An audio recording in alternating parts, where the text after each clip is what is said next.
boys and girls. So I'm going to read, and what will you do as I'm reading? Draw. You'll draw what you're envisioning. You'll draw how the characters are described. And you know how when you go to the centers of town, sometimes they have those artists who draw caricatures of people in your profiles? So you can make it as silly as you want. Just draw what comes to mind as I read. Okay.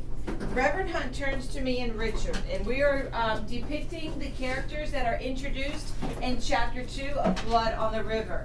These characters come into play throughout the book. So it's important you kind of visualize them and get to know them through Reverend Hunt's descriptions. All right, so your dry erase boards are flat on your desk, please, so I can see what you're drawing as I walk around. Reverend Hunt turns to me and Richard. There are men here whom you must show extra respect to. You understand? Richard and I both nod. I have never seen so many finely dressed gentlemen in all my life. Over there, Reverend Hunt points discreetly with his chin, Sir Edward Maria Wingfield. Now he points discreetly with his chin. If you're pointing discreetly with your chin, it's a lot less obvious than going like this. There he is over there.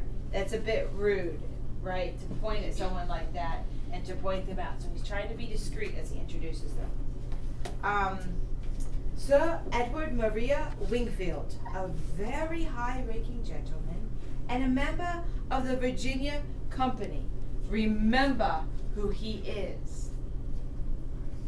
I take a good look at Edward Maria Wingfield. He's got a puffed out chest and a strut like a peacock. Wingfield, I say to myself, imagining him with a bright tail feathers and wings. I won't forget. So you're drawing Wingfield. Bright tail feathers, puffed out chest, strutting. And there, Reverend Hunt says, Captain Bartholomew Gosnold, captain of the Godspeed. I already have birds on my mind, so I think of a gosling with light-colored down to match Captain Gosnold's fair hair. Now, if you were going to color that, what color would you use? If you're going to color how they're describing it? Oh, white. Yeah, white or maybe yellow to draw the fair hair. God bless you. And him, Reverend Hunt says, that's Captain John Ratcliffe, captain of the Discovery, the smallest ship. Captain Ratcliffe has close-set eyes. Beady has close-set beady eyes. And a long, pointy nose.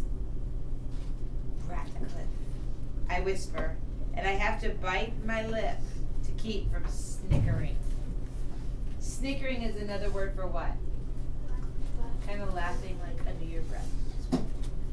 And over there is Captain Christopher Newport. He's captain of the Susan Constant and leader of the whole expedition.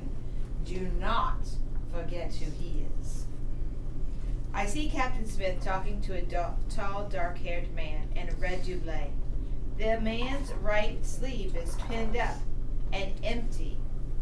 I remember the boys at the orphanage talking about Captain Newport, how he was in a battle at sea with the Spanish and he got his arm shot off.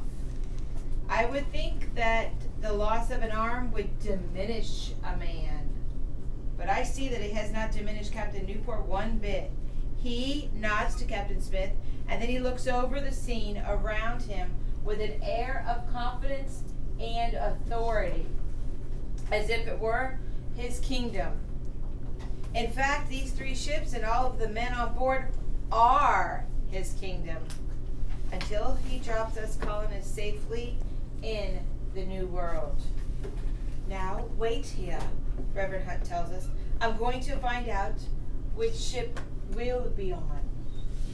Richard and I stand there, but we don't talk. Richard is younger than I am by a year. So how old is Richard? 10. And a bit shorter and broader with dark, serious eyes. We haven't said a word to each other since I knocked his tooth out. This suits me just fine. I don't need a friend. I haven't needed anybody since my mom died.